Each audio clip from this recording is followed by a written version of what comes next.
Hello, I'm Dennis Tucker, and I want to invite you to maybe sit down for a few minutes and to have a piece of paper if you would like, and to really listen to a lesson.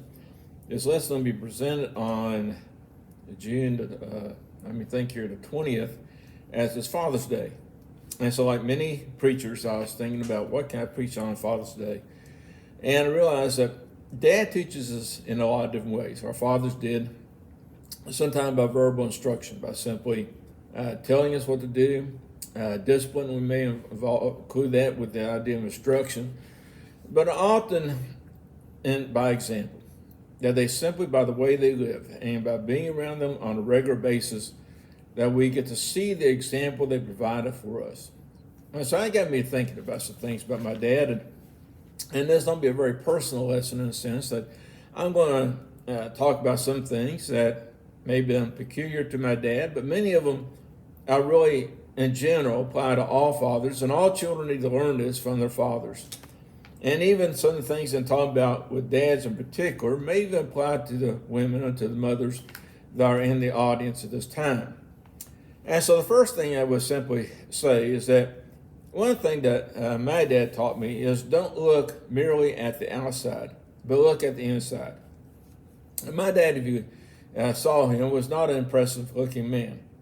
He was about 5'5", and if you know anything about me, I'm about 6'2", 6'3", and so as far as height, I was much taller than him, and he was not an imposing figure. I remember him as a balding man, and very early in my life, his hairline was receding, and he had a bald patch in the back of his head, and his hair eventually most of it was gone. However, my dad was kind of a person that somehow seemed to get attention when he wanted it. That he had the ability to speak and people would listen to him. And I sometimes wonder, how is he able to do that? Why is it people listen to him? And a lot of it was based on his persona, by his personality, by how he behaved himself. And so that got me thinking about the fact of don't look at just the outside, but look at the inside of the person. That God looks at us from the inward part. Over 1 Samuel 16th chapter, this deals with the prophet Samuel sent to anoint the next king of Israel. Now, the first king of Israel, King Saul, was a man that we may look at and think that he was very impressive. He was a man that was taller than everybody else, and that he was a handsome man. And so he would be one of those that, if I dare say, that people say, draw me the ideal king, they would have been somebody physically that would have resembled King Saul. And yet, that now Samuel's told to go to his household, and as he goes to the household, he's looking for which one of the sons of Jesse is going to be the next king of Israel. And before he gets there, in 1 Samuel 16, verse 7, it said, but the Lord said to Samuel, do not look at his appearance or at the height of his stature, because thou refused him. For the Lord does not see as man sees, for man looks at the outward appearance, but the Lord looks at the heart. Now, going on to that passage, we find that David, of course, was the one that God had in mind. And we fast forward over to Acts, the 13th chapter, when we have Paul there preaching about Jesus, or about God, and kind of giving the history of Israel. And Acts 13, verse 22 said, when he had removed him, talking about King Saul, when God removed him, he raised up for them David as king, to whom he also gave testimony, said, I have found David the son of Jesse, a man after my own heart, who would do all my will. Now, David was not perfect. David has his sins in his life, but a number of times that when God could have punished Judah because they were sinful kings, a number of times it simply made mention that David has served God. David had done all that God had said. And so the general point about David was he was a man that was looking to serve God. So God was not looking at the outside of the sons of Jesse, but God is looking at the inside of that person. And so it is with us. So God is not impressed by outward appearance, whether somebody is tall or short, whether somebody is handsome or maybe even ugly, or whether somebody has a great singing voice and does not, our outward ability. That's not what God looks at. Yeah, but there's something more. There's something that we understand when we look at a person. There's something more in that person than simply the outside. And that's the heart of the person. That's the way the person thinks and the way that what the person desires and how the person views life. And we see examples of this. Zacchaeus in the New Testament. Zacchaeus was a man, as you read about him, he was not impressive at all. In fact, in Luke 19, verse 2, starting there, it said, "Now behold, there was a man named Zacchaeus. He was a chief tax collector, and he was rich." Okay, that's not important here. He had money, and his job not important here, and he sought to see Jesus, who Jesus was, but not because of the crowd, for he was short of stature. He was a short man. And so he said, ran ahead and climbed up into a sycamore tree to see him, for he was going past that way. And when Jesus came to the place, he looked about and saw him and said to him, "Zacchaeus, make haste and come down, for today I will stay at your house." There was nothing outwardly that drew attention to Zacchaeus. In fact, just the outward part, he was shorter than everybody else, seems like. But Jesus saw something more than that. He saw the heart of a man that's willing to climb up into a tree in order to see him. And so character and the heart of a person is more important than simply the outside. And when we look at other people, we need to understand that about other people. It's not what I see that matters. It's what's inside that person. And the same thing about myself. If I look at myself and I think, if I start judging myself simply on how I look or how I appear to other people, I'm looking at the wrong thing. I need to look at the inside of my heart. So that's the first thing about my dad that he taught me, is don't look simply at the outward appearance of people. The second thing is it doesn't matter where he came from, but it matters what the direction you're headed. And I say that because my dad grew up in rough circumstances during rough times. That my dad came from a very poor family. My mom did too. Both of my parents came from poor families, but he grew up during the time of the Great Depression. He was the oldest of 13 children that lived.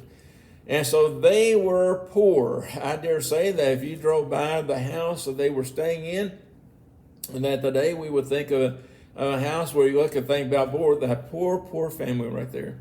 They don't have money to eat. They don't have, they don't have food to eat. They don't have good clothes put on here. You look out and you just could tell that they are poor people. And not only that, but also he was uneducated. That he did not have the luxury of going to school. That he did not get out of the second grade.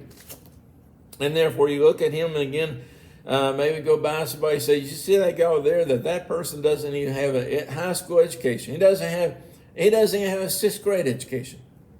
And how many people look at that and say, "Boy, that's just terrible. That's terrible circumstances to be in." Shake our heads and think that person is a loser in life, and there's no way he can amount to anything. And not only that, but also that he grew up in an abusive family.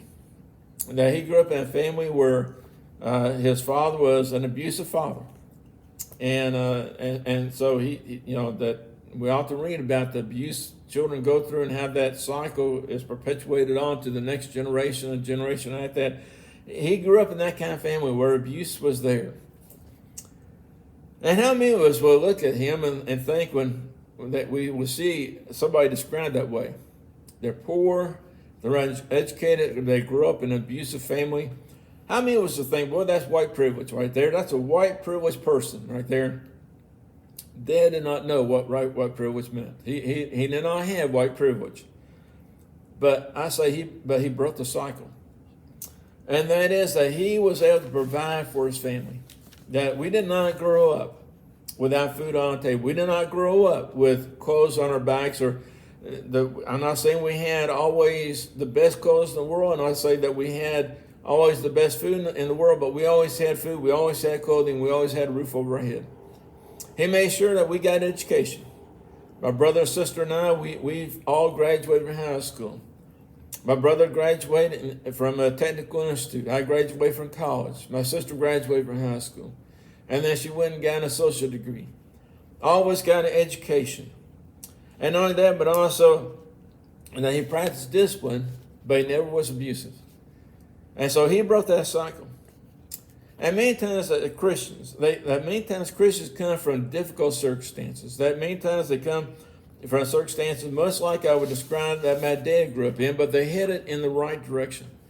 When I go back to Zacchaeus, I read a little bit more about him. In Luke the 19th chapter, verse 6. So he made haste, came down, received him joyfully. But when they all complained, saying, he has gone to be a guest with a man who is a sinner. Then Zacchaeus stood and said to the Lord, look, Lord, I give half my goods to the poor. And if I take anything from anyone who by a false accusation, I restore fourfold. And Jesus said to him, today salvation has come to his house because he is also a son of Abraham. Now here's a man that some people looked at and viewed with disdain because of his job and because tax collectors were notorious for being criminals, of being crooks, of extortion.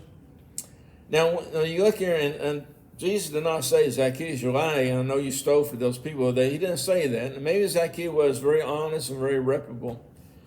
But the point is that Jesus came and he taught this man that other people looked down upon. Which kind of goes back to the first point, that is, don't look at the outward part of the person. But Jesus came and he taught the people who are sinners. That one of the accusations made against Jesus, that he spends time with harlots, and he spends time with tax collectors, and he spends time with just plain sinful people. He wasn't going to the pious people. He wasn't going to the righteous people of Judah.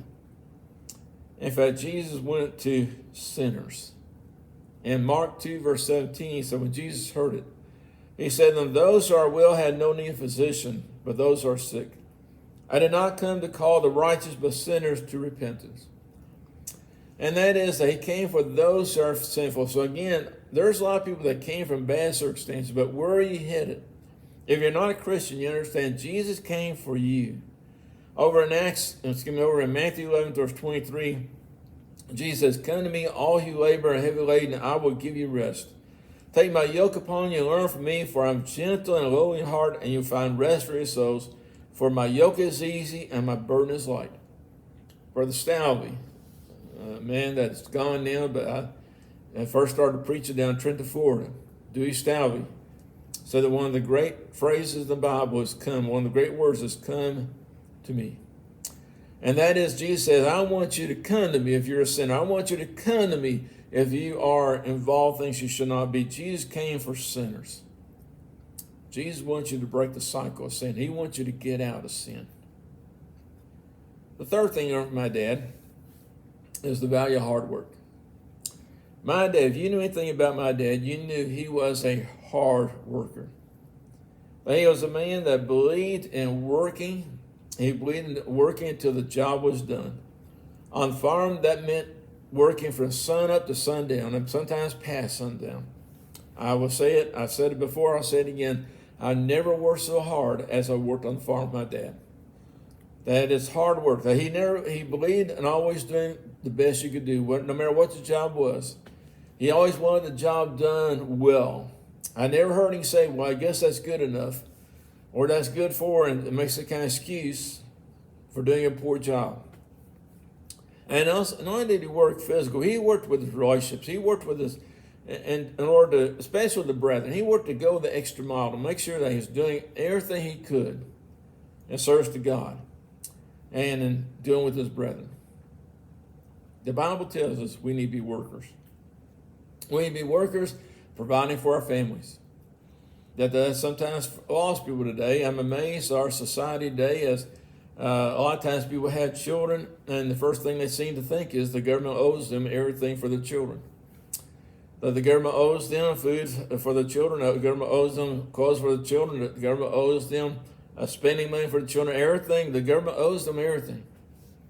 Well, in 1 Timothy 5, verse 8, it says, but if anyone does not provide for his son, especially those of his household, he deny the faith, and it's worse than an unbeliever. That those who will not provide for their own, he says, what? Worse than unbelief. My dad believed in providing for his people. He believed in providing for his children. In 2 Thessalonians 3, verse 10, it says, for even when we are with you, we command you this, if anyone will not work, neither shall he eat. There were apparently some brethren there in Thessalonica who believed that Jesus is coming back. In fact, he may come back today or tomorrow or the day after. And they were so positive that he was coming back soon that they quit working. And what's happening is that when Jesus had not come back, the next day or the next day, they didn't have food, and they're turning to the brethren and saying, brethren, we need help, feed us, and give us money, give us whatever we need here. And Paul said, don't do that. He said, they're not willing to work, they shouldn't eat. And there is a principle that is that I'm not saying we should not help people that need help, but I'm saying, just pointing out, that person is responsible for providing for their own. My dad believed in that. My dad showed that. That we're to be workers as far as helping others. Again, the idea of charity, of helping people that need help in 1 Timothy 6, verse 18. And so let them do good, they may be rich in good works, ready to give, willing to share. That we need to work so that we can help other people. If somebody's going to receive something, somebody's got to be willing to give it. Somebody's got to be willing to provide for that. He said, we need to be willing to do that. My dad believed in providing. And not only that, but also he was a worker in the kingdom of God. Jesus, John 6, verse 29 said, this is the work of God, that you believe in him whom he sent. They just asked, what's the work that we need to be doing? Jesus said, you need to believe I am he. This is the work that God sent, that you believe I am he whom he sent. Now, that's the work we need to do. We need to have faith. And faith is something we control. Some of this faith is that we do. We read, we study, we believe. We work on our faith. Colossians 1, verse 9 and verse 10. For this reason we also, since the day we heard it, do not cease to pray for you, to ask that you may be filled with the knowledge of his will and all wisdom and spiritual understanding. They may walk worthy of the Lord, fully please him, being fruitful in every good work and increase in the knowledge of God. What's he saying? He said, I'm thankful for you, brethren. I want you to be filled with more knowledge, but I want you to be working. I want you to be filled with every good work. You see, the church is a place of work. The phrase vineyard that Jesus used a lot of time is a place of work. Much like a hayfield is a place of work. A farmer's place for work. The church is a place for workers. We need to be workers in the kingdom of God. The fourth thing I learned from my dad is your soul is worth being inconvenienced about. That my dad obeyed the gospel. I guess you'd call it an inconvenient time. And what I meant by that is that he was well into his 40s when he obeyed the gospel. I was almost a teenager, right at teenage years. I may have been about 13 when he obeyed the gospel.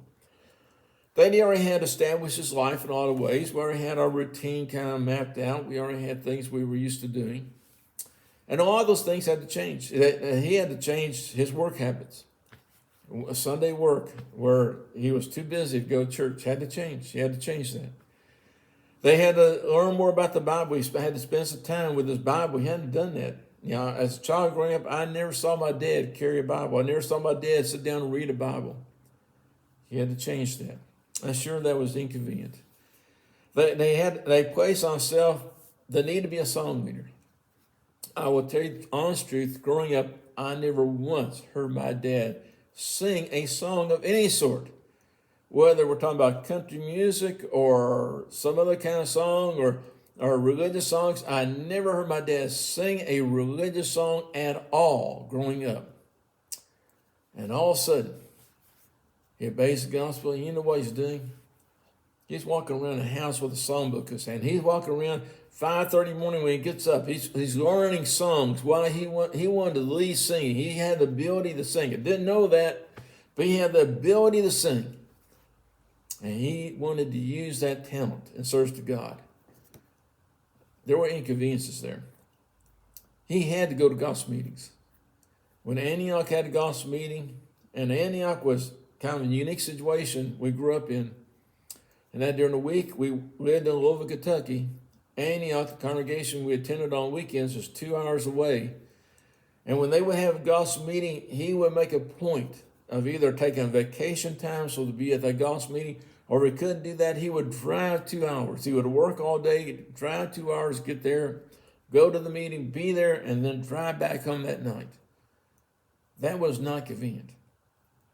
But you know why he did that? Because his soul is worth being inconvenienced about. There are inconveniences following Christ. One of the cases, Felix, is well known that Paul is teaching him. In Acts 24 chapter, let me start verse 24. In Acts 24, verse 24 says, "And after some days, when Felix came with his wife Drusilla, who was Jewish, he sent for Paul and heard him saying concerning the faith in Christ. Now, as he reasoned about righteousness, self-control, and the judgment to come, Felix was afraid and answered, 'Go away from him. When I have a convenient time, I will call for you.' Meanwhile, he also hoped that the money would be given him by Paul that he might release him. Therefore, he sent for him more often and conversed with him. But after 2 years, Porcius Festus succeeded Felix, and Felix wanted to do the Jews' favor, let Paul bound. I read the whole thing because, see, he wanted a convenient season. Now, the 2 years he had to listen to Paul, he never once had that convenient season. You know what convenience is? When somebody says, I want a convenient season, wait till later. What they're saying is, wait till it's easier. Wait till I have spare time. Wait till I don't have to make sacrifices. Wait till something else happens. I just wonder how many people is going to be lost because they're waiting for that convenient time. I mean, there are some people I'm sure be lost because they're plain rebellious, not care about God at all, and live the world lives. But how many people will be lost because they're in that category of one of these days, I'm going to obey God. One of these days I'm going to become a Christian. One of these days I'm going to do better. One of these days I'm going to, and whatever it is, to serve God. I'm going to do that then. I wonder how many good works were never done because the people were waiting for a convenient time.